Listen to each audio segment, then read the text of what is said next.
கிறிஸ்தேசுக்குள் பிரியமான அன்பு சகோதர சகோதரிகளே, அனைவருக்கும் அன்பின் வாழ்த்துக்கள். இன்றைய நாளில் தேவன் நம்ம அனைவருக்கும் ஒரு கிருபை பாராட்டி இந்த 2 நாள் மாநாடு நடப்பதற்கு தேவன் ஒரு இரக்கம் பாராட்டி இருக்கிறாங்க. அந்த வகையில் தேவன் கொடுத்துட்ட இந்த மாபெரும் தயவுக்காக நன்றிகளையும் சோத்திரங்களையும் ரட்சர் மூலமாய் நம்ம எடுத்துக் கொள்ளலாம். சகோதர சகோதரிகளே, இன்னைக்கு நம்ம பார்க்க போகிற பாடம் பார்த்தீங்கன்னா ஒரு டிஃப்ரெண்ட் டாபிக், ஒரு வேறு விதமான ஒரு பாடம். இன்னைக்கு நம்ம பார்க்க போகிறது கேரக்டர் சப்ஜெக்ட் கிடையாது, டிவைன் பிளான் பற்றி கிடையாது, நிழலும் பொருளும் கிடையாது, தீர்க்க தரிசனங்கள் கிடையாது. மாறாக நாம் இன்னைக்கு பார்க்க போகிற பாடம் கொஞ்சம் வித்தியாசமான ஒரு தலைப்பு. அதே நேரத்தில் தேவனுடைய பிள்ளைகளாக இருக்கக்கூடிய நாம் இதை பற்றி இன்னும் மென்மேலுமாக ஒவ்வொருவரும் படித்து தெரிந்து கொள்ள வேண்டிய ஒரு பாடம். எனவே இன்றைய பாடம் பார்த்தீங்கன்னா இது ஒரு ஆரம்பம் தான். இந்த மீட்டிங் முடிஞ்ச பின்னாடி ஒவ்வொரு சகோதர சகோதரிகளும் இதன் பேரில் இதை மையமாக வச்சு நீங்கள் நிறைய படிக்க வேண்டியது இருக்குது, நிறைய தியானிக்க வேண்டியது இருக்குது. ஏன்னா இது ரொம்ப மிக முக்கியமான ஒரு காரியமாக இருக்குது. அன்பான சகோதர சகோதரிகளே, நான் அதிக டைம் எடுக்க போகிறதில்லை, சுருக்கமாக மட்டும்தான் இந்த காரியங்களை நம்ம பார்க்க போகிறோம். அதே நேரத்தில் நீங்கள் காலையிலிருந்து எவ்வளோ டயர்டாக இருக்கிறீங்கன்றது எனக்கு நல்லா தெரியுது எனக்கு. ஏன்னா நானும் காலையிலேருந்து அங்கே உட்காந்துட்ருக்கிறேன். அங்கே ரொம்ப எக்கோ அடிக்கிறதுனால பின்னாடி சரியாக அது தூங்குற மாதிரி ஆக்சுவலி தூக்க வரவிக்கு. அந்த ஃபீல் எனக்கு இருக்குது. அதனால் சகோதர சகோதரிகள், இந்த நேரத்தில் நம்ம இந்த பாடத்தை எப்படி கொண்டு போகலான்னா கொஞ்சம் இன்ட்ராக்ஷன் பண்ணுற மாதிரி கொண்டு போகணும், இல்லைங்களா? இன்ட்ராக்ஷன் அப்படின்னா நீங்கள் என்ன பண்ணுங்க, எனக்கு கொஞ்சம் பேசுனீங்க, எனக்கு கொஞ்சம் உற்சாகமாக இருக்கும். சகோதர சகோதரிகளே, பாடக்கூடிய தலைப்பு எக்லீசியா அரேஞ்ச்மெண்ட், சபை உடைய ஏற்பாடு. நம்ம எல்லாரும் சபையாருக்கு வந்திருக்கோமா இல்லைங்களா? எத்தனை பேருக்கு ஆசை இருக்கு இல்லைங்களா? சபையா ஆகும் விருப்பம் இருக்கா இல்லைங்களா? இல்லைன்னா ஒன்றும் பிரச்சனை இல்லைங்க, டீ ரெடியாக இருக்குது, நீங்கள் என்ன பண்ணலாம், போயிட்டு. ஆனால் சபை ஆகணும் அப்படின்னா அந்த சபை ஆகிறதுக்கு முன்னாடி, பரலோகத்தில் நாம் எல்லோரும் அங்கே போகிறதுக்கு முன்னாடி தேவன் இந்த பூமியில் சபை எப்பேற்பட்ட ஏற்பாட்டுக்குள்ள இருக்க வேண்டும் என்ற ஒரு திட்டம் நம்ம கொடுத்துட்டான். எனவே அதை பற்றி இந்த ஒரு நேரத்தில் சுருக்கமாக தான் நம்ம பார்க்க போறோம். இதை பற்றின ஒரு அவேர்னஸ், ஒரு விழிப்புணர்வு மட்டும்தான் இன்னைக்கு நம்ம சொல்ல போறோம். நீங்க வீட்டில் போய் ஒவ்வொருவரும் இதை பற்றி தியானிக்கணும், படிக்கணும். அன்பான சகோதர சகோதரிகளே, ஒரு சபை, இப்போ பெருந்துறையில் சபை இருக்குங்களா? இருக்குது. நம்ம எல்லாரும் ஒவ்வொரு ஊர்ல இருந்து வந்திருக்கிறோம். ஒவ்வொரு ஊர்லயுமே பார்த்தீங்கன்னா சபை செயல்படுது. ஆனா ஒரு சபை எப்படி நடக்கணும், சபையுடைய செயல்பாடுகள் எப்படி இருக்கணும், ஒரு சபையில எப்பேற்பட்ட ஏற்பாடுகள் இருக்கணும், என்னென்ன ஏற்பாடு இருந்துட்டா நாம் ஓட்டத்தை ஓடி முடிக்கலாம் என்பதை நாம இன்னைக்கு பார்க்க போறோம். பைபிள்ல அநேக விஷயம் இருந்துட்டாலும் நாம் இன்னைக்கு பார்க்க போற விஷயம் ஒரு 5 காரியங்கள் பார்க்க போறோம். ஜஸ்ட் 5 காரியம் மட்டும்தான் பார்க்க போறோம். இந்த 5 காரியங்கள் என்ன நீங்க நோட் பண்ணிக்கோங்க. கையில் நோட் இருக்குங்களா? மோஸ்ட்லி பிரதர்ஸ் நோட் கொடுத்துருப்பான் 5 பாயிண்ட்ஸ். இந்த 5 பாயிண்ட்ஸ் படி நம்ம எக்லீசியால இந்த 5 பாயிண்ட்ஸ் கரெக்டா இருக்கா நீங்க செக் பண்ணிட்டு என்ன பண்ணணும். வா, 5மே டிக் ஆச்சுன்னா அருமையான ஏற்பாட்டுல இருக்கிறீங்கன்னு அர்த்தம். 5ல் 1 இல்லைன்னாலும் சரி செய்துக்கலாம். 5மே இல்லைன்னா ரொம்ப அது கொஞ்சம் கஷ்டமான விஷயம் தான். ஆனால் பரவாயில்ல, ஒருவேளை 5மே இல்லைனாலும் பரவாயில்ல. இந்த மீட்டிங் முடிஞ்ச கையோட நீங்கள் என்ன பண்ணுங்க, நேரம் அவங்க ஊருக்கு போய் வர ஞாயிற்றுக்கிழமை என்ன பண்ணிடுங்க, இப்படித்தான் பிரதர் சபை இருக்கணும், சபைனா இப்படி இருக்கணும் பிரதர் அப்படின்ற மாதிரி ஒரு 5 பாயிண்ட்ஸ் நம்ம பார்க்கலாம். ஸோ சகோதர சகோதரர்களே, அதில் நம்ம பார்க்க போகிற அந்த 5ல் முதல் 4 ஒரு வசனம், அதை நம்ம படிக்கலாம். அப்போஸ்தலர் நடபடிகள் 2ஆம் அதிகாரம் 42.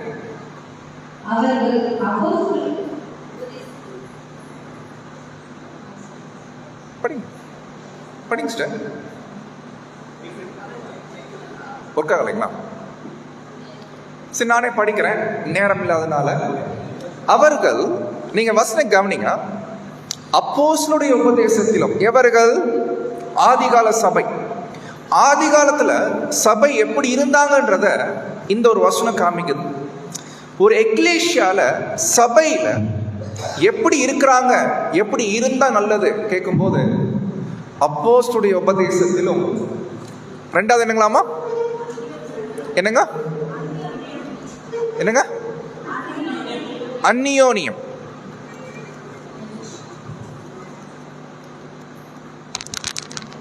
அந்நியோனியம் கேட்கலாம்.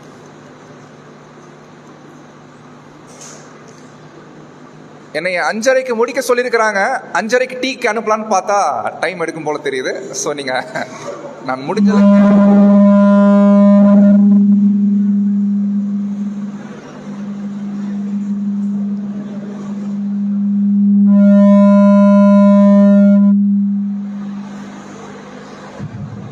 ஓகே.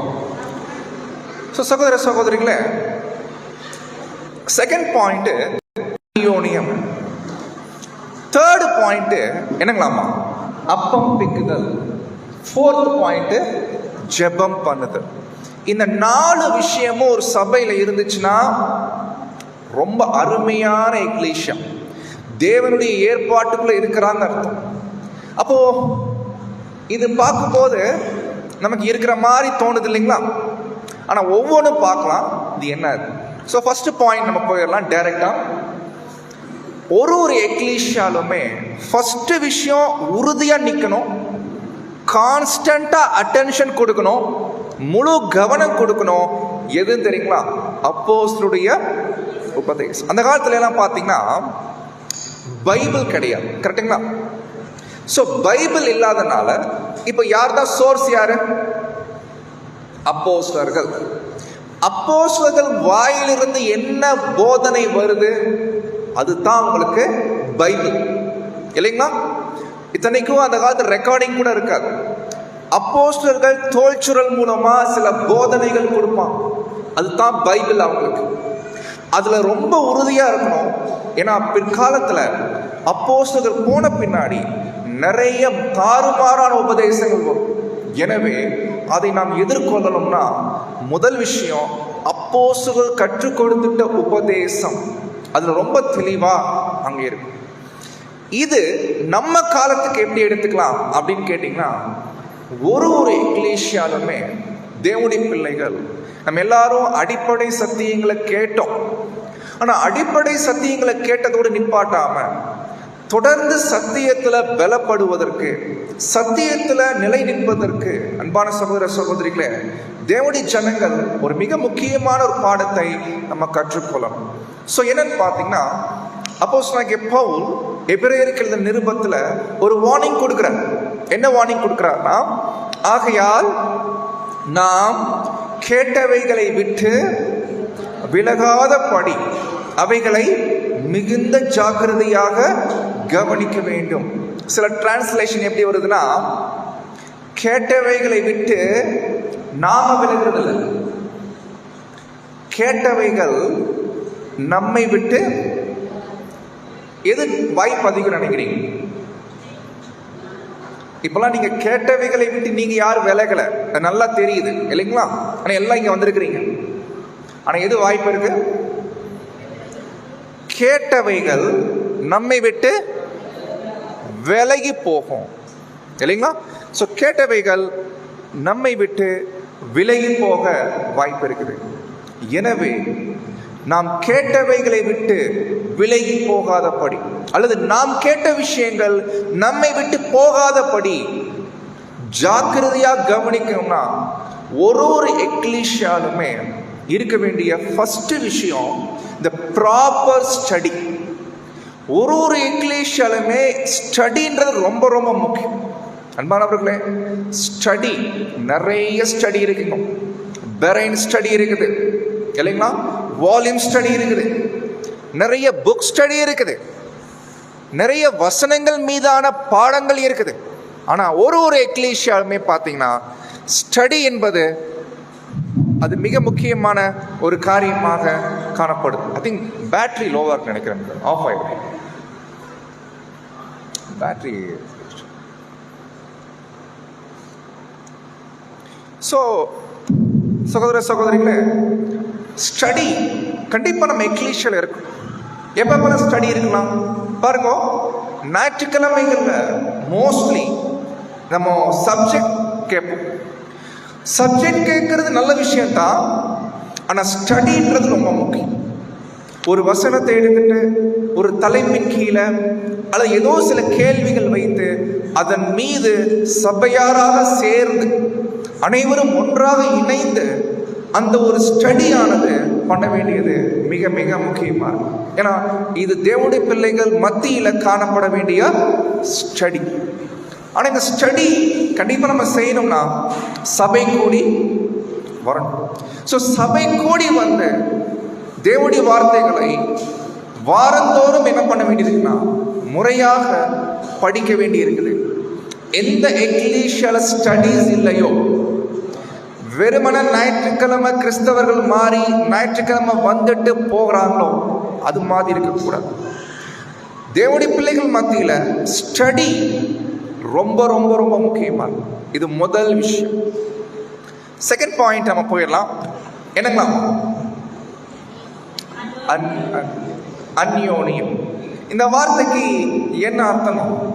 அந்யோனியம் அதாவது சபையார் மத்தியில் சபைக்குள்ள நம்மளாம் எப்படி இருக்கணுமா? அந்யோனியமா இருக்கணும். என்ன அர்த்தம் பாருங்க. இப்போ நம்ம எல்லாம் அந்யோனியமா இருக்கிறோமா? அந்யோனியமா இருக்கிறோமா? அந்யோனியம் இந்த வார்த்தைக்கு அர்த்தம் என்னன்னா, இங்கிலீஷ்ல என்ன வேர்டு சொல்லுவாங்கன்னா ஃபெல்லோஷிப், இல்லைங்களா? ஃபெல்லோஷிப்.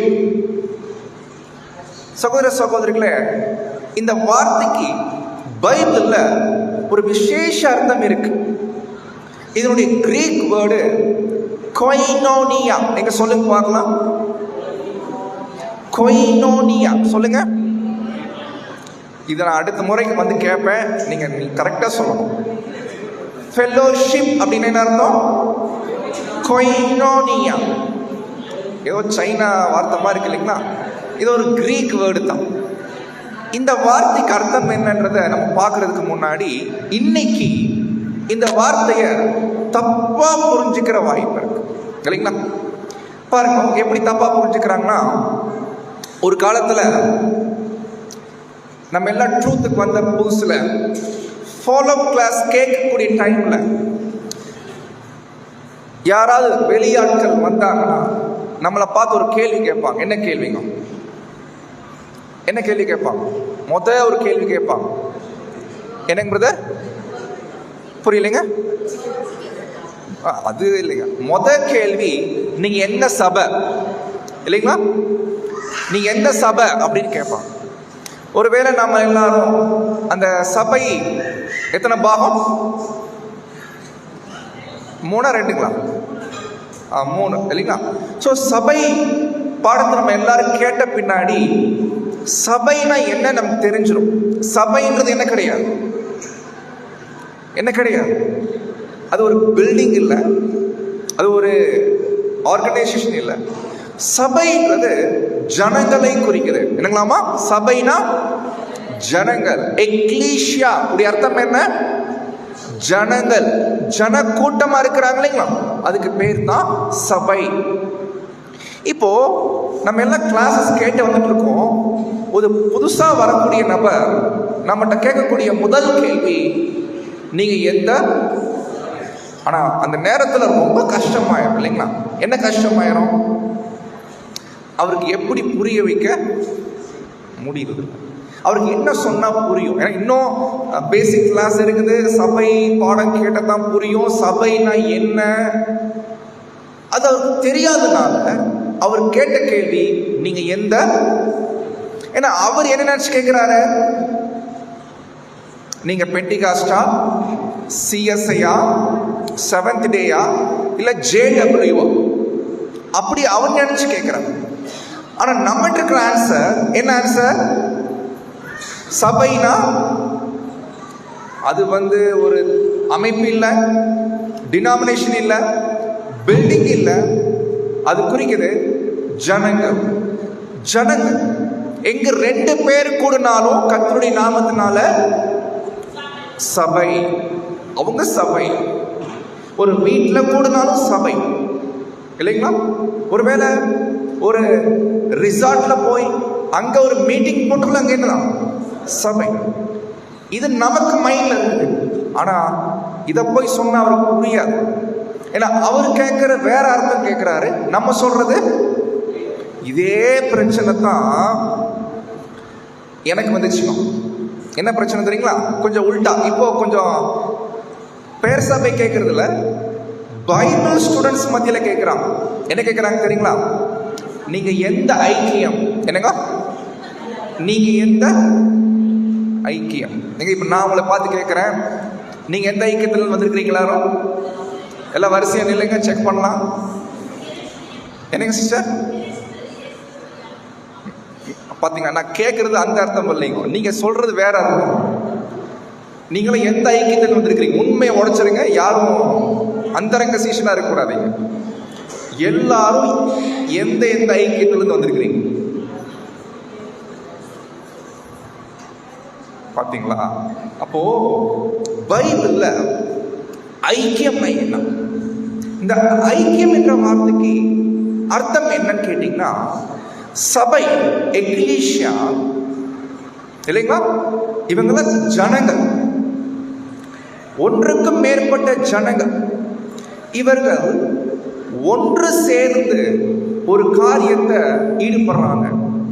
ஒன்று கூடி ஒரு காரியத்துல அது ஒரு ஊழியத்துல ஈடுபடுறாங்க அப்படின்னா அதுக்கு பேர் தான் ஐக்கியம். உடைய கிரீக் வேர்டு நீங்க செக் பண்ணீங்கன்னா என்ன கொடுக்குறாங்க? பார்ட்டிசிபேஷன். பார்ட்டிசிபேஷன் அர்த்தம் என்ன? எந்த ஒரு விஷயமா இருக்கட்டும், சபை ஐக்கியமா இருக்கணும். என்ன அர்த்தம்? ஒன்றாக இணைந்து பங்கெடுத்து ஊழியத்தை செய்யணும். பாருங்க, இப்போ இந்த இடத்துல ஒரு கன்வென்ஷன் நடக்குதுன்னா எல்லாரும் சேர்ந்து ஃபெல்லோஷிப் ஆகி பண்றோம். அப்போ இந்த இடத்துல நம்ம எல்லோரும் பங்கெடுக்கிறோம். இதுக்கு பேர் தான் ஃபெல்லோஷிப். ஃபெல்லோஷிப்ன்றது இதுதான் அர்த்தம். Common union. நம்ம எல்லாரும் ஒன்று கூடி ஆராதிக்கும் போது, ஊழியம் செய்யும் போது நாம் அனைவரும் இணைந்து செயல்படக்கூடிய இந்த காரியத்துக்கு பேர் தான் ஐக்கியம், ஃபெல்லோஷிப். ஆனா இப்போ ட்ரெண்ட் மாறிடுச்சு. இது பைபிள் மீனிங். பட் இப்போ பைபிள் ஸ்டூடெண்ட்ஸ் மத்தியில இந்த வார்த்தையுடைய மீனிங்கே மாறிடுச்சு. நீங்க என்ன மீனிங்ல கேட்கிறாங்க? அவங்க என்ன மீனிங்ல கேட்கிறாங்க? இப்படி கேட்கலாம், பிரதர் நீங்க எந்த ஊர் சபை? அது கரெக்ட்.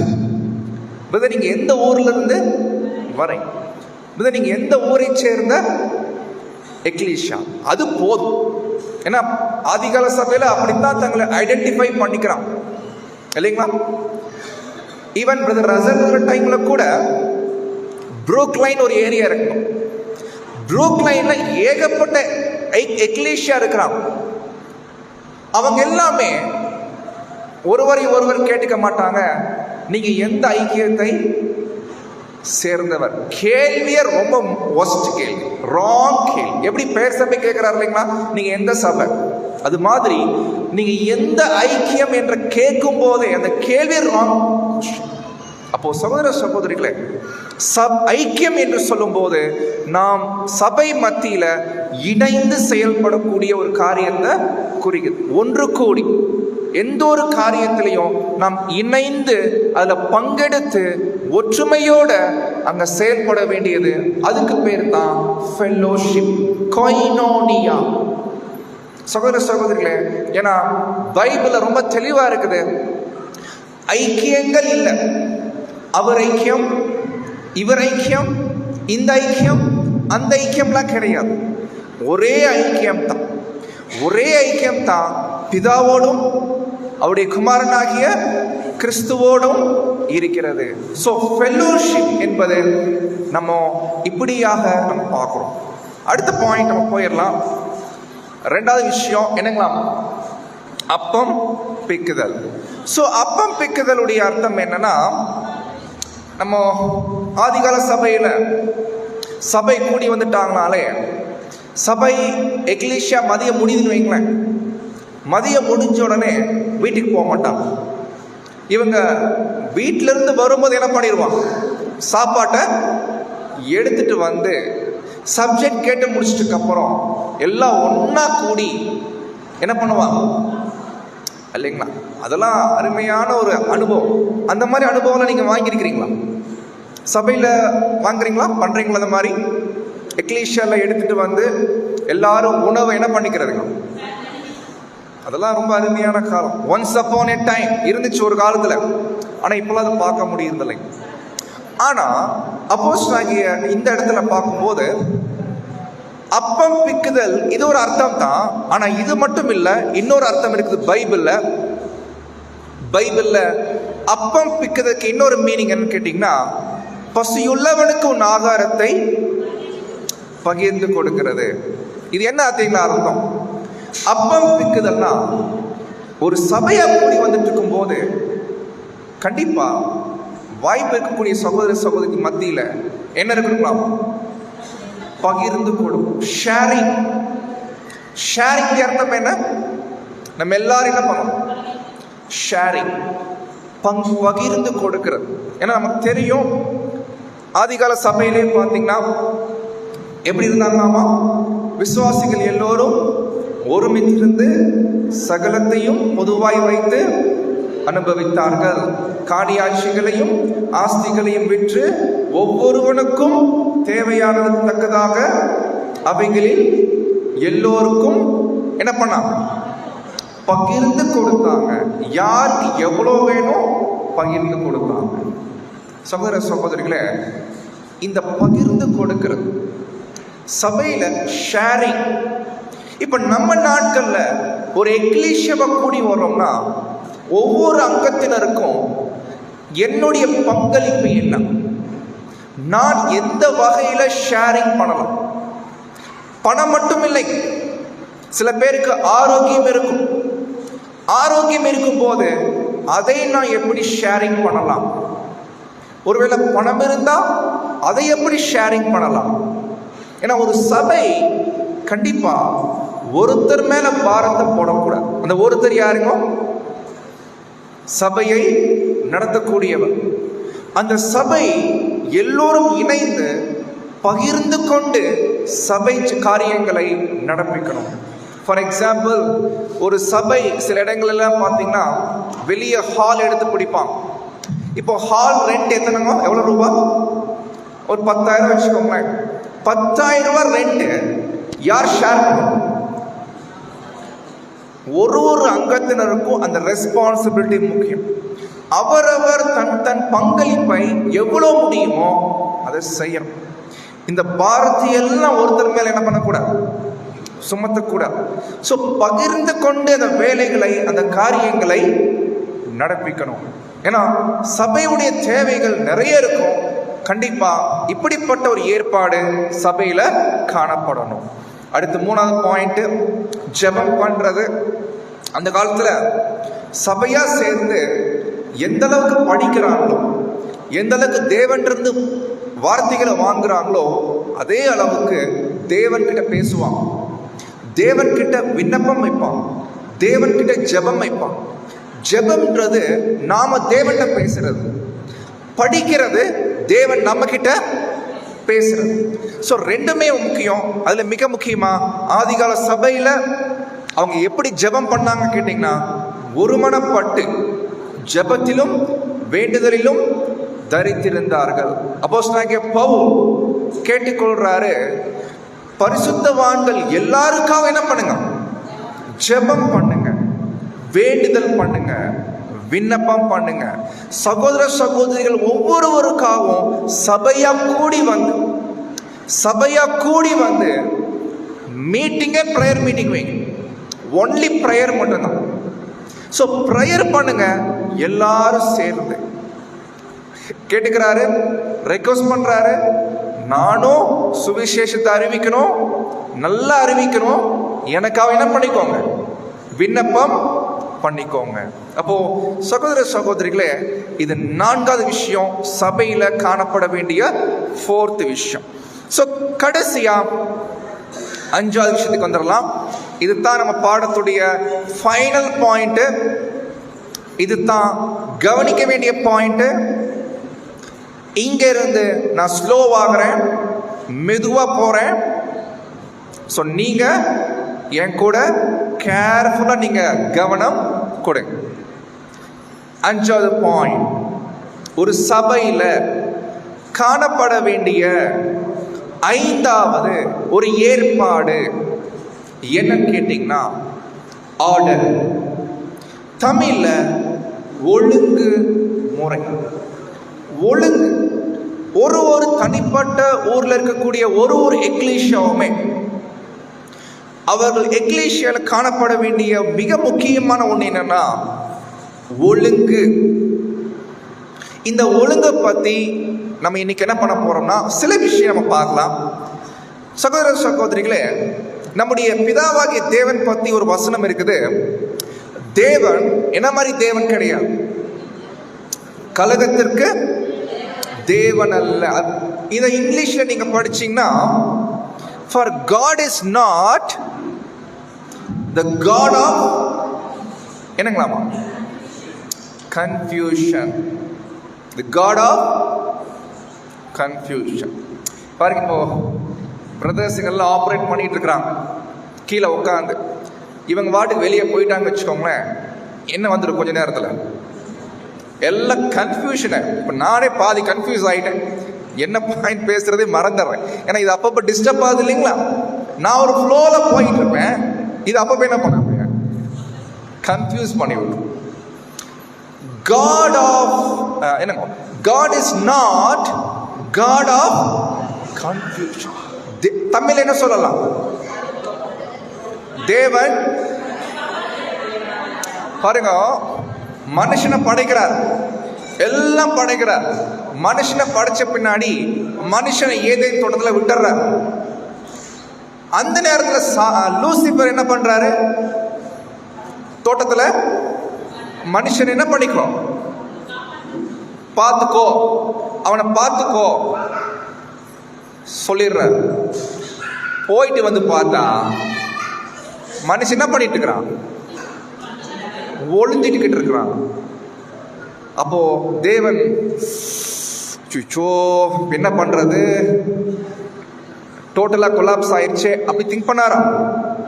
இல்லை. தேவன் குழப்பத்துக்கு தேவன். அப்படியே தேவன் எப்படிப்பட்டவர் கேட்டீங்கன்னா, சகோதர சகோதரிகளே, அவர் ஒழுங்கிற்கு தேவன். தேவன் ஒழுங்கிற்கு தேவன். எது பண்ணிட்டாலும் ஒரு ஆர்டர் இருக்கும் இல்லைங்களா? மாவா மனுஷனை எப்ப உண்டாக்குறார்? 6ஆம் நாள் முடிவுல. எல்லா படைப்புகள் படைச்ச பின்னாடி கடைசியில தான் மனுஷனை உண்டு பண்றார். தேவன் எது செஞ்சிட்டாலும் ஒரு ஆர்டர் இருக்குது. ஒழுங்கு எங்க இருக்குதோ அங்க சமாதானம் கண்டிப்பா இருக்கும், குழப்பம் இருக்காது. அன்பானவர்களே, பரிசுத்தவான்களுடைய சபைகள் எல்லாவற்றிலேயும் என்னங்களாமா அப்படியே இருக்கிறது. அதனால இன்னைக்கு நாம சகோதர சகோதரிகளே, நம்ம என்ன பார்க்க போறோம்னா, தேவனுடைய பிள்ளைகள் மத்தியில காணப்பட வேண்டிய ஒரு அருமையான ஒரு ஒழுங்குமுறை நம்ம பார்க்க போறோம். சபையில் காணப்படக்கூடிய ஒரு ஒழுங்குமுறை. எந்த ஒரு காரியத்திலையும் சகலமும் நல் ஒழுக்கமாயும் கிரமமாயும் என்னங்களாமா செய்யப்பட கடவது. அர்த்தம் என்ன? எதுவா இருக்கட்டும் டீசெண்டா இருக்கணும். ஒரு டீசென்ட் 9:30க்கு மீட்டிங் ஸ்டார்ட் பண்ணோம்னா ஷெட்யூல்ல 9:30 போட்டிருந்தோம்னா 5:30க்கு நான் கிளாஸ் முடிக்கணும் எனக்கு போட்டிருந்தாங்கன்னா முடிக்கணும். அதுதான் decent. Decent and in order. இது தமிழ் இங்கிலீஷ்ல மாறி மாறி வரும். நல் ஒழுக்கம், கிரமம், எல்லாமே நல் ஒழுக்கமாயும் கிரமமாயும் செய்யப்பட கடவுது. அன்பானவர்களே, இன்னைக்கு சபையில் காணப்பட வேண்டிய ஒரு ஒழுங்குமுறையை பற்றி நான் பார்க்கிறேன். நிறைய ஒழுங்குமுறை இருக்குது, நிறைய சொல்லலாம். ஃபார் எக்ஸாம்பிள், சகோதரிகள் சபையில் என்ன பண்ணணும்? முக்காடு போடணும். யாரும் போலையான்னு பாருங்க. எல்லாரும் போட்டிருக்காங்களா? சிஸ்டர் உஷாராயிட்டாங்க. போட்டிருக்கீங்களா? Very good. இது ஒரு ஒழுங்குமுறை. சபையில ஸ்திரீகள் பேசக்கூடாது. இது என்ன ஒழுங்குமுறை? அது ஒரு ஒழுங்குமுறை இருக்கு. அது என்னன்றதை பின்னாடி பார்க்கலாம். இது மாதிரி நிறைய ஒழுங்குமுறை இருக்குது. ஆனா இன்னைக்கு நம்ம பார்க்க போற ஒழுங்குமுறை மிக முக்கியமான ஒழுங்குமுறை. அது என்னன்னா, படிக்கலாம். அப்போஸ்தலர் நடபடிகள் 14ஆம் அதிகாரம் 23ஆம் வசனம். அல்லாமலும் அந்தந்த சபைகளில் அவர்களுக்கு என்ன பண்றான்? மூப்பர்களை ஏற்படுத்தி வைத்து. இப்ப பெருந்துறை பகுதியில் இருக்கக்கூடிய சபைக்கு மூப்பர்களை ஏற்படுத்தி வைத்து, இல்லைங்களா? இப்போ இது ஒரு ஏற்பாடு. ஆதிகால சபையில இருந்துச்சு மூப்பர்களை ஏற்படுத்துறது. பட் இது எப்படி பண்ணிருக்கிறாங்கன்னு கேட்டீங்கன்னா, எங்க பைபிள் சொல்லுது, அந்த கிரீக் வேர்டு ஏற்படுத்தி உடைய கிரீக் வேர்டு சொல்ல முடியுங்களா? என்னங்க? கெரட்டோனியா. சொல்லுங்க. கீரோட்டோனியா, கெரட்டோனியா.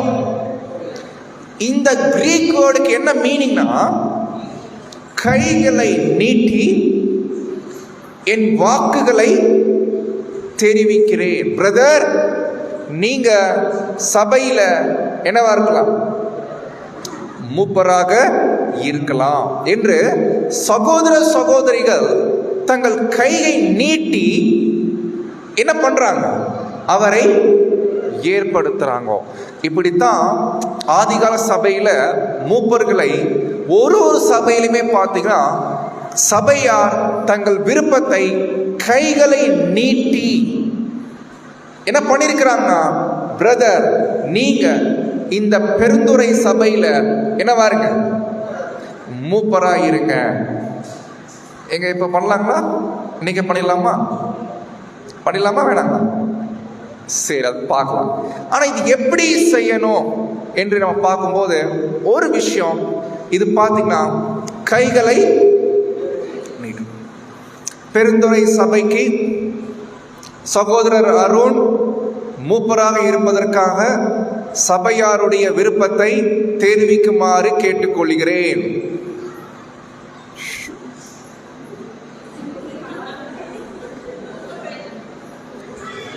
இப்படி ஏமாத்திட்டீங்களே நீங்க. அப்போ பெருந்துறை எக்லீஷியாவுக்கு என்ன என்ன பண்ணல? அப்போ நீங்க என் ஊழியத்தை நீங்க விரும்புறீங்க அப்படின்னா, பிரதர் உங்க ஊழியம் எங்களுக்கு வேணும், என் விருப்பத்தை என்ன பண்றேன்? ஆமோதிக்கிறேன் பிரதர். இதுதான் கைகளை உயர்த்தி சபையில மூப்பர்களை ஏற்படுத்துறது. ரொம்ப முக்கியமான மெத்தட். ஆக்சுவலி இங்க பார்க்குற பாயிண்ட் என்னன்னா, மெத்தட்.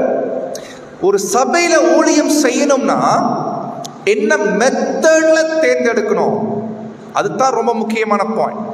ஏன்னா சகோதர சகோதரிகளை, பைபிள்ல ஆதிகால சபையில பார்த்தீங்கன்னா இது மட்டும் இல்லைங்க, நிறைய விஷயங்கள்ல தேர்ந்தெடுத்து தான் செய்வான். ஃபார் எக்ஸாம்பிள்,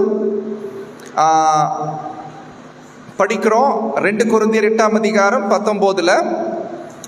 அதாவது சபையில தர்ம பணம் சொல்லி கலெக்ஷன் பண்றாங்க. தர்ம பணம்னா புரியுது இல்லைங்களா?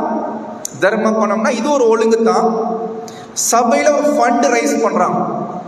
அந்த ஃபண்டை எடுத்துக்கிட்டு வேற ஊருக்கு கொண்டு போகணும். வேற ஊருக்கு கொண்டு போறதுக்காக அவங்க மத்தியில என்ன பண்றாங்க? ஒரு சகோதரனை தெரிந்து கொள்றாங்க. அவன் சபைகளால் தெரிந்து ஏற்படுத்தப்பட்டவன். அப்போ அந்த காலத்துல எந்த ஒரு ஊழியம் செஞ்சாலும் அவர் என்ன பண்ணிருக்கிறார்? சபைகளால் தெரிந்து கொள்ளப்பட்டிருக்கிறார். இது ரொம்ப முக்கியமான பாயிண்ட். எந்த ஒரு ஊழியம் பண்ணிட்டாலும் சபைக்கு சபையினரால் தான் தேர்ந்தெடுக்கப்பட்டிருக்கணும். ஃபார் எக்ஸாம்பிள், இப்ப நான் ஒரு ஊழியம் பண்றதுக்கு இங்க வந்திருக்கிறேன் இல்லைங்களா? எங்க பெருந்துறைக்கு வந்திருக்கிறேன். ஆனா உண்மை என்னன்னா, பெருந்துறை எக்லீஷியா என்னை தேர்ந்தெடுக்கல.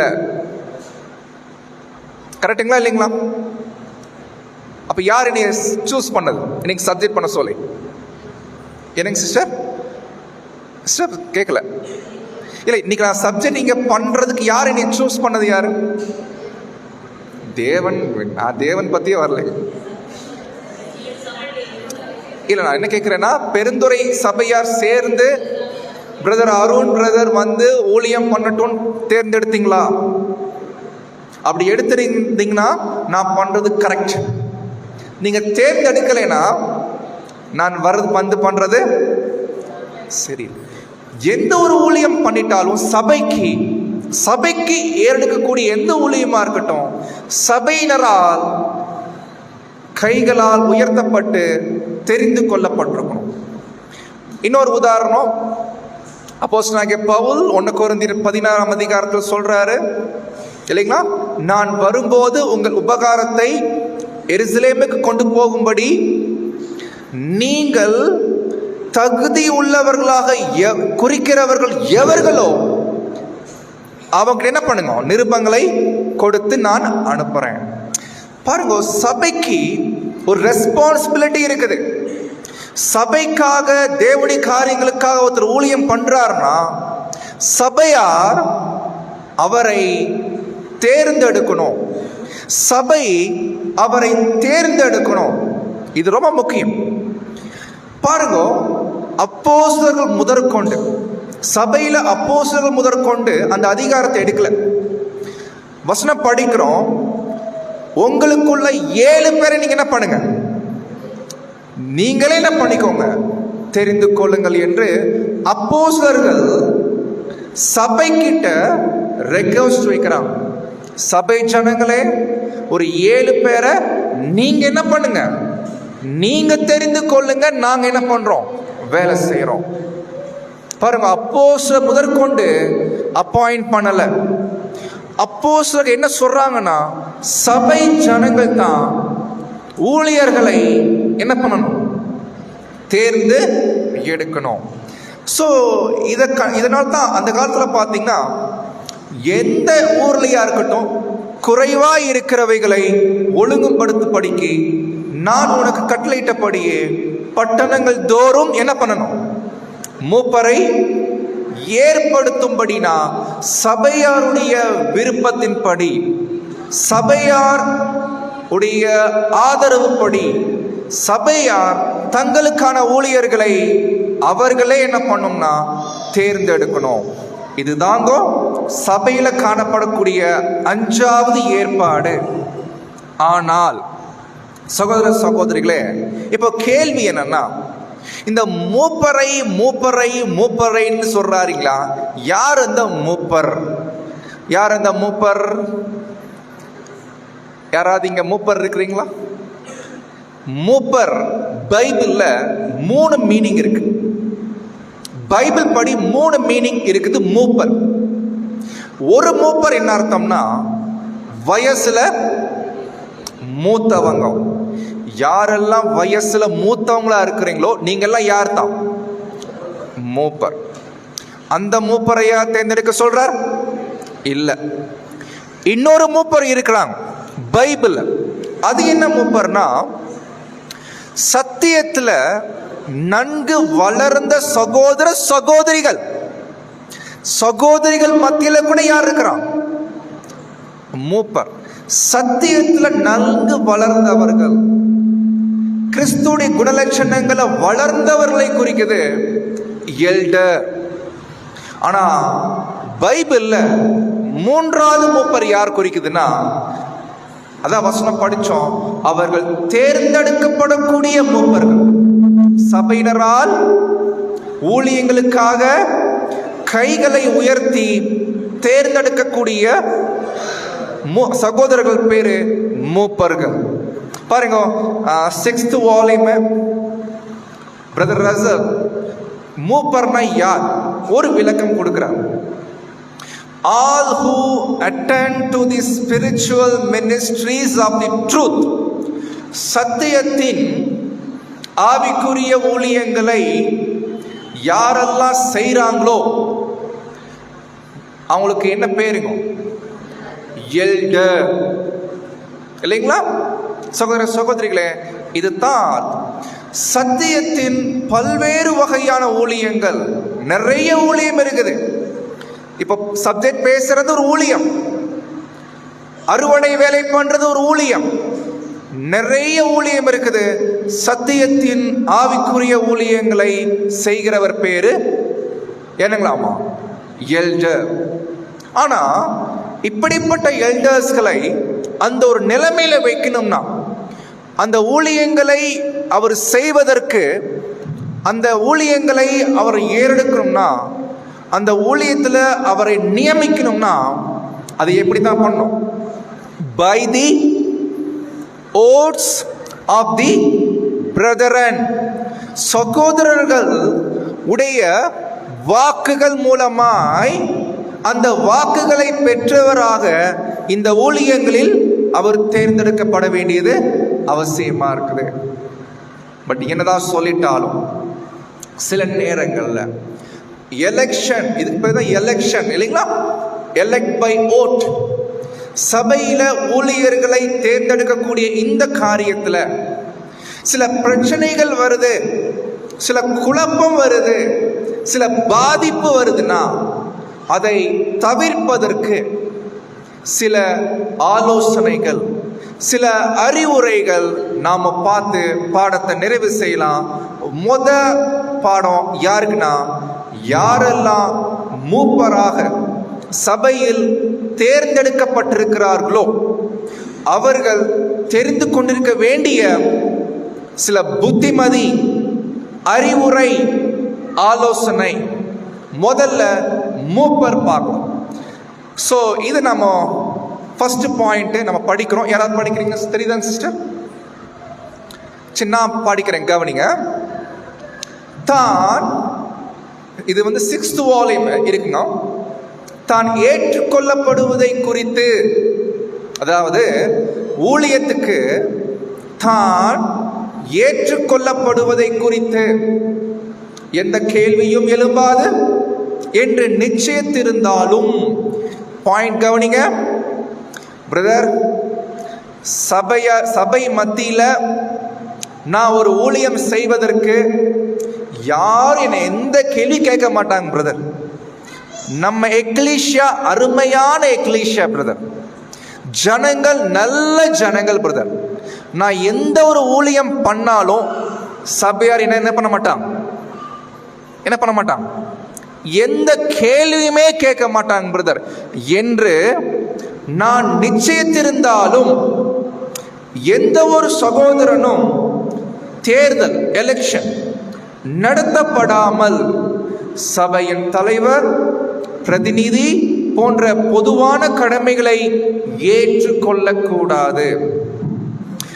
நெக்ஸ்ட் டைம் ஒருவேளை பெருந்துறையிலிருந்து யாராவது என்னை ஊழியத்துக்கு கூப்பிட்டாங்கன்னா நான் கேட்குற கேள்வி, பிரதர் நீங்க கூப்பிடுறீங்களா இல்ல சபை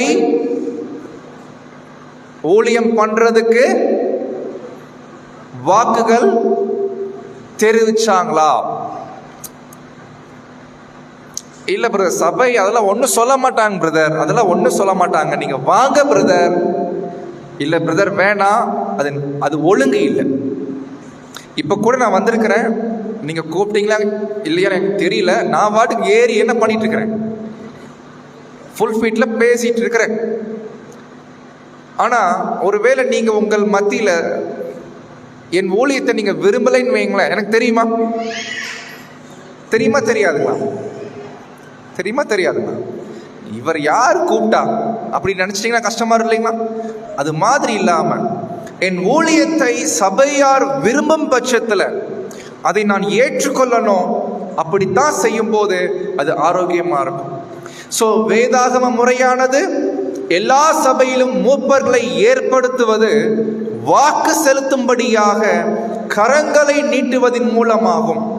ஊழியம் செய்வதற்கு முன்னர் இப்படி ஒரு தேர்தல் வேண்டும் என்று வற்புறுத்துவது ஏனென்றால் வேதாகம முறையை பின்பற்றுவது தான். அதனால முதல்ல எந்த ஒரு சபையில ஊழியம் செய்யக்கூடிய மூப்பர்களும் இந்த பாயிண்ட் படி சபையாருடைய வாக்குகளை பெற்று ஊழியம் பண்றது அவசியம். அப்படி இல்லைன்னா பிரதர் ரசல் ஒரு பாயிண்ட் கொடுக்கிறார் பாருங்க. யாராவது சபையில சபையாரால ஏற்படுத்தாம தன்னையே ஏற்பாடு பண்ணிக்கிட்டு, தன்னைத்தானே சபைக்கு ஊழியராக ஏற்பாடு பண்ணிக்கிட்டு ஊழியம் பண்றார் வைங்களேன், என்ன சொல்றாரு? he is getting to even more extreme position than does the Pope of, எப்படி சொல்லலாம், அப்படி யாரெல்லாம் செய்யறாங்களோ அவர் யாரை விட மேலாயிட்டார்? போப் விட மேல். சோ போப்பை விட எப்படி மேலாயிட்டார் கேட்டீங்கன்னா, ஈவன் போப் கூட எப்படி அந்த ஊழியம் பண்றார்? எலெக்ஷன் மூலம். சோ எலெக்ஷன் பண்ணித்தான் போப்பே ஊழியம் பண்றார். அப்படி இருக்கும்போது சபையில சபையாருடைய வாக்குகள் அல்லாம தன்னையே ஒருத்தர் ஊழியம் பண்றதுக்கு ஏற்படுத்துறாருன்னா கை கொடுக்கணும். Brother, you are greater than என்னங்க போப். என்ன பாயிண்ட் இல்லைங்களா? இது எவ்வளவு சீரியஸ்னஸ் பாயிண்ட் இல்லைங்களா? ஒரு உண்மை சொல்லட்டுங்களா? இப்ப நான் ஊழியம் பண்ணிட்டு இருக்கிறேன், நீங்க எனக்கு வாக்குகள் தெரிவிச்ச மாதிரி எனக்கு தெரியல, இதுவே ராங் தான். பிரதர் சொல்லிட்டாரு, என்ன பண்றேன், நான் வந்து பண்றேன். ஸோ இந்த தப்பு செய்யக்கூடாது. ஆக்சுவலி இது ஒழுங்கு இல்லை. ஸோ இந்த பாயிண்ட் நம்ம பார்த்த பின்னாடி அடுத்த பாயிண்ட் பார்க்கலாம். மூப்பர்களுக்கான அடுத்த அறிவுரை, உங்களில் எவனாகிலும் முதன்மையானவனாய் இருக்க விரும்பினால், ஆக்சுவலி சபையில முதன்மையா இருக்கணும்னா எதுங்க பெஸ்ட் பிளேஸ்? எதுங்க என்னவா இருந்தா முதன்மையா இருக்கலாம்? என்னங்க சிஸ்டர்? இல்லை, இன்னும் ஸ்பெசிஃபிக்கா சொல்லுங்களேன். இல்லைங்க, இங்க வரணுங்க, ஸ்டேஜுக்கு வரணுங்க, இல்லைங்களா? ஏன்னா ஸ்டேஜுக்கு வந்து நான் இங்க நின்னேன்னா இங்க இருக்கிறவங்க மத்தியில் யார் முதன்மை? உண்மை சொல்லுங்க, ஆமாவா இல்லைங்களா? இப்ப பாருங்க, நம்ம எல்லாரும் வந்தோம், யாருக்கு ஃபர்ஸ்ட் ரெஸ்பெக்ட் கிடைக்குது? ரெஸ்பெக்ட்னா யாருக்கு ஃபர்ஸ்ட் கிடைக்குது? யாருக்கு முதல்? பார்த்தீங்களா? ஸோ யாருக்கு ரெஸ்பெக்ட் வேணுமோ நீங்களாம் என்ன இருங்க, அப்படிங்களா? கர்த்தர் சொல்றாரு, நீ முதன்மையா இருக்க விரும்பினால், தப்புன்னு சொல்லல, அதில் தப்புன்னு சொல்லல, நீ முதன்மையா இருக்க விரும்புறேன்னா என்ன பண்ண? இறங்கி ஊழியம் செய். நீ இறங்கி ஊழியம் செஞ்சா சகோதர சகோதரிய, அதுதான் முதன்மையா இருக்கக்கூடிய ஒரு விஷயம். அப்போ இந்த பாயிண்ட் நம்ம படிச்ச பின்னாடி பிரதர் ரசல் சில நேரங்கள்ல சில மூப்பர்கள் பண்ணக்கூடிய தவறை அவர் சொல்றாரு. ரொம்ப கேர்ஃபுல்லா படிக்கலாம். எஸ்பெஷலி அமௌங்ஸ் தி எல்டர்ஸ் மத்தியில சில நேரங்கள்ல மாறுபாடான விஷயங்களை சொல்லி தனக்கென்று சில என்ன பண்ணிக்குவாங்க, சீஷர்களை இழுத்துக்குவாங்க. அதென்ன மாறுபாடானவைகளை போதித்து சீஷர்களை இழுக்கிறதுனா என்ன பாருங்க. நான் வேற மாதிரி சொல்றேன், தப்பா எடுத்துக்காதீங்க. இப்போ பெருந்துறை எக்லீஷியால முதன்மையா காணப்படக்கூடிய பிரதர்ஸ் எத்தனை பேருங்க? பெருந்துறை எக்லீஷியா சொல்லலாம். ஒன்னா ரெண்டா மூணுங்களா? என்னங்க சிஸ்டர்? 3 பேருங்களா? 3 பேர். இப்போ 3 பேர்ல 4வது ஒருத்தர் வர போறார் வச்சுக்கோங்களேன். அந்த 4வது யார் தெரியுங்களா? நான் தான். இப்போ நான் பெருந்துறைக்கு நான் ஷிஃப்ட் ஆகிட்டு இங்கே வரப்போகிறேன். ரெடி ஆகிக்கோங்க. அந்த 3 பேரை பீட் பண்ணி நான் என்ன பண்ண போகிறேன்? டாப்புக்கு வர போகிறேன். அதுக்கு நான் என்ன செய்யணும்? சில நேரங்களில் நான் டாப்புக்கு வரணும்னா என் பக்கம் என்ன பண்ணணும்? எனக்கு ஃபேவரட்டாக சில ஆட்கள் இருக்கணும். எனக்கு சப்போர்ட் பண்ணுமா இல்லைங்களா? நாளைக்கு ஏதாவது ஒரு மீட்டிங் நடக்கும்போது நான் ஒரு கருத்து சொன்னேன்னா அந்த கருத்துக்கு 3 பேர் ஆப்போசிட் பண்ணாங்கன்னா அப்போ எனக்கு யார் என்ன பண்ணணும்? பார்த்தீங்களா? அப்போ இந்த மாதிரி ஜனங்களை தன் பக்கம் இழுத்து, ஏன்? ஏன்னா ஆசை. என்ன ஆசை? the desirous of being leaders. They would not hesitate to produce schism or division in the church in order to help along their ambition. அதாவது சில நேரங்களில் தன்னுடைய நோக்கம் நிறைவேறலைன்னா தேவைப்பட்டா சபை என்ன பண்ணிடுவார்? ஏதாவது குழப்பம் பண்ணி சபை 2ஆ பிரிய வச்சு அங்கே பண்ணிடுவார். ஸோ அதனால் பெருந்துறைக்கு நான் வந்துட்டேன் அப்படின்னா, ஸோ எனக்காக என்ன பண்ணிக்கோங்க, 10 பேர் இப்போவே நான் ரெடி பண்ணிடுறேன். எல்லாரையும் 10 பேர் ரெடி பண்ணிட்டேன்னா பார்ப்பேன், முடிஞ்ச அளவுக்கு பார்ப்பேன். இல்லைன்னா அந்த 10 பேரை தனியாக நான் கூப்பிட்டு என்ன பண்ணேன், நான் போயிட்டு நான் ஒரு சபை ஸ்தாபிச்சு நான் என்ன ஆயிடுவேன்? நிரந்தர எல்டர் ஆயிடுவேன் இல்லைங்களா? நான் இது இல்லைங்களா? இதெல்லாம் நான் ஏன் சொல்கிறேன்னா, இதெல்லாம் நடக்கிற விஷயம் சொல்லிட்டு இருக்கிறேங்க. ஏதோ புதுசாக சொல்ல போகிறது இல்லைங்க. நிறைய இடங்கள்ல நடக்குதுங்க. ரொம்ப ஒரு தவறான விஷயம். சகோதர சகோதரிகளே, பிரதர் சில அருமையான ஆலோசனைகளை கொடுக்குறார் இல்லைங்களா? இப்படி ஒரு சகோதரன் இந்த அளவுக்கு மாறுவாரா பிரதர் கேட்டிங்கன்னா அப்படி இல்லைங்க. ஒரே நாளில் மாற மாட்டார். அது எப்படி மாறுவார் இந்த மாதிரி கேட்டிங்கன்னா, the process is gradual one. ரொம்ப டேஞ்சரஸ், ரொம்ப டிசெப்டிவ், வஞ்சனையானது. ஆரம்பத்தில் நல்லதாக இருப்பார், யூதாஸ் மாதிரி. ஆனால் போக போக என்னவார்? அவருடைய சுயரூபம் மாறும். ஸோ அன்பானவர்களே, கண்டிப்பாக மூப்பர்கள் மத்தியில் இந்த ஒரு பாடத்தை அவங்க தெளிவாக புரிஞ்சுக்கணும். ஸோ கடைசியா சபை பக்கம் வரலாம். சபை சில தப்பு பண்றாங்க.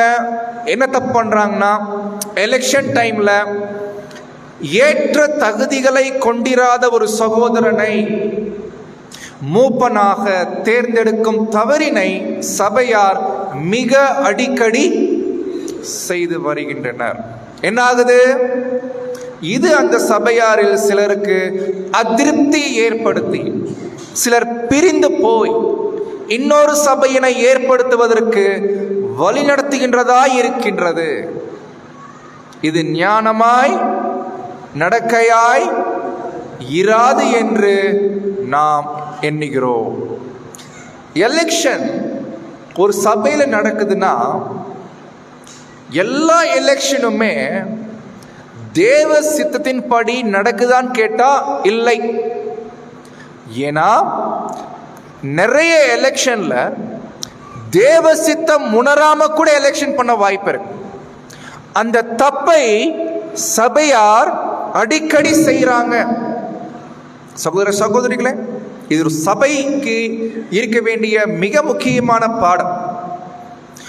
ஒருவேளை அந்த சபையார் தவறு செய்து விட்டார்கள் எனில், தப்பு பண்ணிட்டாங்க, இவ்வளோ நாள் நான் சபையில் இருக்கிறேன், என்ன தேர்ந்தெடுக்கல, ஆனா தகுதி இல்லாத ஒருத்தரை தேர்ந்தெடுக்கிறாங்க, என்ன பண்ணலாம்? சொல்றாரு, ஒருவேளை தப்பாவே நடந்தாலும் பரவாயில்ல, அதை நன்மைக்கு ஏதுவாய் மாற்றிடுவதற்கு கர்த்தர் வல்லவராய் இருக்கிறார். மற்றும் பிரிந்து போய்விடுபவர்கள் தங்களுக்கு விலையேற பெற்றதாய் காணப்படுவதற்கு ஏதுவான சில அனுபவங்களை இழந்து போகின்றவர்களாய் இருப்பார்கள். அன்பானவர்களே, இதனால தான் சபை எலெக்ஷன் டைம்ல ரொம்ப ரொம்ப கவனமா இருக்கணும். ஏன்னா தேவன் ஒவ்வொரு நபரையும் செய்ய தயார்படுத்திய ஊழியத்தை, ஒரு சகோதரனையும் தேவன் சில ஊழியங்களுக்கு ஏற்படுத்தியிருக்கிறார்.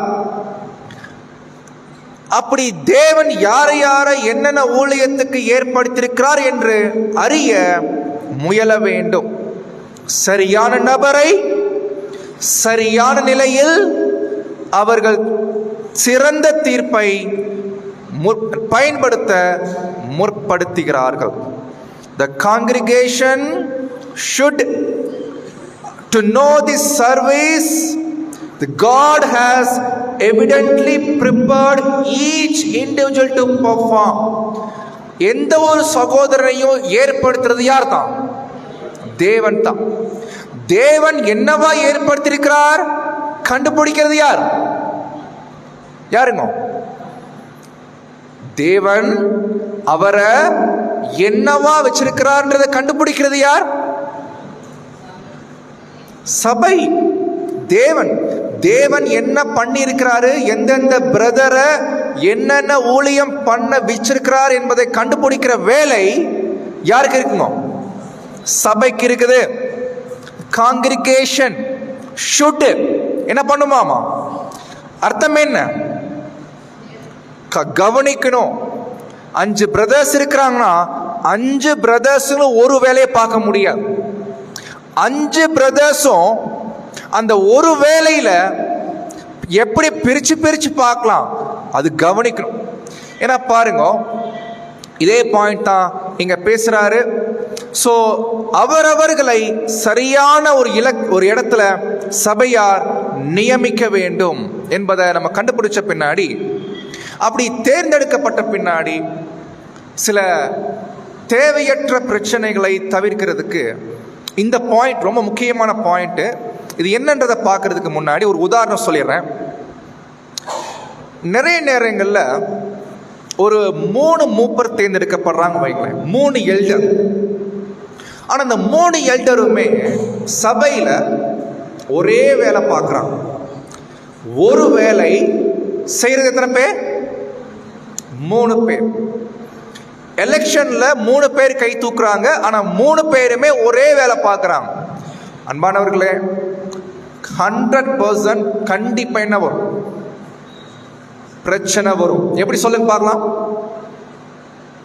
ஆரம்பத்தில் நல்லா போயிட்டு இருக்கும் போது 2 பிரதருக்கும் இந்த ஒரு பிரதருக்கும் கொஞ்சம் கருத்து வேறுபாடு. எதுல? அந்த வேலையில. இது அப்படியே போகும்போது அந்த கருத்து வேறுபாடு என்ன ஆகுது? கொஞ்சம் கொஞ்சமா ஒரு வேலையில 3 பேர் சேர்ந்து செஞ்சோம்னா வேலை உருப்படுமா உருப்படாதா? சொல்றது புரியுதுங்களா? ஒரு வேலைய 3 பேர் சேர்ந்து செய்யும் போது நல்லா இருக்குமா நல்லா இருக்காது? ஆக்சுவலி விஷயம் என்னன்னா, அங்கதான் பிரச்சனையே ஸ்டார்ட் ஆகுது. ஏன்னா இந்த கன்வென்ஷன் நடத்துற விஷயத்துல 2 பிரதர்ஸ் இருக்கிறாங்க வைங்களேன். அதுல ஒரு பிரதர் சொல்றாரு பிரியாணி போடுங்கன்ற, இன்னொரு பிரதர் சொல்றாரு பிரியாணி வேணாம் வெறும் வெஜ் மட்டும் போடுங்கன்ற. இப்ப என்ன 2 பேருக்கும்? அப்போ உடனே இவர் போய் சொல்லுவார், பிரதர் நான் பிரியாணி போடுறேன்னு சொல்றேன், இவர் வேணான்றார் பிரதர், வெஜ் போடுறேன்னு நிக்கிறாரு பிரதர், நான் பிரியாணி போட்டா எல்லாரும் சாப்பிட்டு போவாங்களா பிரதர்? ஆமாங்க பிரதர், நீங்க சொல்றது கரெக்ட். அப்படியா சொல்றாரு அவர் இன்னொருத்தர். இவருக்கு ஒரு 10 பேர் ஃபார்ம் ஆயிடும். எத்தனை பேரு? 10 பேர். அதே போல இவரு அந்த வெஜ் பிரதர், நம்ம காசு கம்மியா இருக்குது, வெஜ் தான் பண்ண முடியும், இவர் என்னன்னா பிரியாணி போட்டு சொல்லிட்டு இருக்கிறாரு, அப்போ இந்த மாதிரி பண்ணிட்டு இருக்காரு, இவர் என்ன பண்ணுவார் போயிட்டு? அவர் சொல்லுவார், இப்படியே போய் இவருக்கு ஒரு 10 பேர். இப்போ ஒரு டைம் வருது, என்ன டைம்? Election time. இப்போ எலெக்ஷன் டைம், அப்போ இந்த பிரியாணி போட சொன்னார் இல்லைங்களா, எங்க அந்த சகோதரன் கை தூக்குங்கன்னா எத்தனை கை தூக்கும்? 20 பேர்ல எத்தனை பேர் தூக்குவாங்க? 20ல 10 பேர். 10 பேர் என்ன பண்ணல? ஏன் இவர் பிரியாணி போட சொன்னாரு, வெஜ் போட சொல்லல. வெஜ் போடுற பிரதருக்கு இவர் இந்த மாதிரி பண்ணிட்டார். இப்படிதாங்க அன்பானவர்களே, ஒரு வேலையை ஒன்றுக்கு மேற்பட்டவங்க சேர்ந்து செஞ்சாங்கன்னா பயங்கர குழப்பம். ஆனா என்ன பண்ணலாம் தெரியுங்களா? வேலைய ஒரு வேலையா இருந்தாலும் டிபார்ட்மெண்ட் ஸ்பிரிச்சுவல். பாருங்க பிரதர், நீங்க இந்த வேலையை மட்டும் பாருங்க, நீங்க இந்த வேலையை மட்டும் பாருங்க, என்ன பண்ணிக்காதீங்க சொல்றாரு பாருங்க. ஒவ்வொருவனும் தனது வேலையினை பார்ப்பதற்கும் மற்றவர்களுடைய வேலையில் தலையிடாமல் இருப்பதற்கும் கற்றுக்கொள்ள வேண்டும். சகோதர சகோதரிகளை, ஒரு கன்வென்ஷன் பண்றோம்னா கிச்சன் டிபார்ட்மெண்ட்னா ஒரு பிரதர் இருக்கணும், பிக்கப் டிராப் பண்றதுக்கு ஒரு பிரதர் இருக்கணும், இந்த ஆடியோ மைக் சிஸ்டத்துக்கு எத்தனை பேர் இருக்கணும்? ஒருத்தர் இருக்கணும். ஆனா 3 பேரும் இந்த 3 வேலையிலும் மூக்கு நுழைச்சாங்க வைங்களேன், என்ன தெரியல, போனதான் தெரியும். இந்த கன்வென்ஷன் முடிஞ்ச பின்னாடி தெரியும். நான் அப்பவே சொன்னேன், நீங்க ஏன் கேட்கல? நான் இந்த மாதிரிலாம் சொன்னேன், எல்லாம் உங்களால தான் வந்துச்சு. ஐயோ, each one should learn to attend to his own business and not to interfere with others, and in this way will the work prosper by each one attending his own part of the work. அப்படின்னா எனக்கு என்ன வேலை, நான் மட்டும்தான் focus பண்ணுவேன், செஞ்சு முடிப்பேன். குறையோ நிறையோ சபைக்கு கணக்கு கொடுத்தா போதும், சபை கேட்டா போதும். ஆனா யார் கேட்கக்கூடாது? கோ எல்டர் கேட்கறதுக்கு ரைட்ஸ் இல்லை. உங்களுக்கு ஒரு வேலை, எனக்கு ஒரு வேலை. ஸோ வேலைகளை சரியா பிரிச்சுக்கிட்டு அந்த வேலையில அவரவர் கவனம் கொடுக்க வேண்டியது அவசியமா. இது இல்லாம போகும்போது தான் ஒரு 3 பேரை தேர்ந்தெடுத்து அந்த 3 பேருக்குள்ளேயே வேலைகளை ஒன்னா சேர்ந்து பண்ற மாதிரி விட்டோங்க வைங்களேன், நிறைய பிரச்சனை, நிறைய பிரிவுகள் அது வர்றதுக்கு வாய்ப்பு இருக்குது. அதனால சகோதர சகோதரிகளே, இதெல்லாம் நம்ம விட்டு போட்டு இந்த எலெக்ஷன் விஷயத்துல தெளிந்த புத்தியில, சவுண்ட் மைண்ட்ல நேர்த்தியா பார்த்து நாம் ஓட்டத்தை ஓடி முடிச்சோம்னா தேவன் அவனவனுடைய கிரியைகளுக்கு தக்கதாய் அவனவனுக்கு பலன் அளிப்பார். ஸோ இங்க வந்திருக்கக்கூடிய நம்ம எல்லாரும் சத்தியத்தை கேட்கிறோம், ஆனா கீழ்படுகிறோமா? கீழ்படியிலையா? கீழ்படுகிறவங்களுக்கு பலன் இருக்குது, கீழ்படியாதவர்களுக்கும் பலன் இருக்கு. கீழ்படிஞ்சீங்கன்னா என்ன தருவார்? சோர்ந்து போகாமல் நற்கிரியை செய்கிறவங்களுக்கு நித்திய ஜீவன். ஆனா சண்டைக்காரராயிருந்து சத்தியத்திற்கு கீழ்ப்படியாமல் அநியாயத்துக்கு கீழ்ப்படி இந்தவர்களுக்கோ என்ன என்ன பலன் கேட்டீங்கன்னா உக்கிர கோபாக்கினை. அன்பான சகோதர சகோதரிகளே, நம்ம எல்லாரும் கிறிஸ்துடைய சரீரத்துல ஒரே அங்கங்களா ஆகணும்னா நாம் இந்த பூமியில் இருக்கிற நாள் வரைக்கும் தேவன் ஏற்படுத்தியிருக்கக்கூடிய இந்த ஏற்பாட்டுக்கு நாம் கீழ்ப்படிய பிரயாசம் எடுப்போம். ஸோ இதோட பாடம் முடிஞ்சு எலெக்ஷன் பண்ணிடலாமா? இன்னைக்கு பெருந்துறைக்கு பண்ணிடலாமா? வேணாம். இது தொடக்கம்தான். நீங்கள் வீட்டுக்கு போய் 6வது வால்யூம் எல்லாம் வச்சிருக்கிறீங்களா? 6th volume வச்சிருக்கிறீங்களா? தயவு செய்து 6th வால்யூம்ல 5 மற்றும் 6 இந்த 2 சாப்டரை தரோவா ஸ்டடி பண்ணுங்க. தரோவா ஸ்டடி பண்ணிட்டீங்கன்னா அதுக்கப்புறம் இப்படிப்பட்ட ஒரு ஏற்பாட்டை செய்வதற்கு ரொம்ப உதவியா இருக்கும். ஏதாவது டவுட் புரியல அப்படின்னா நீங்க கேட்டு கிளியர் பண்ணிக்கலாம். தேவன் தாமே காத்து கிருபை செய்வாராக. ஆமென்.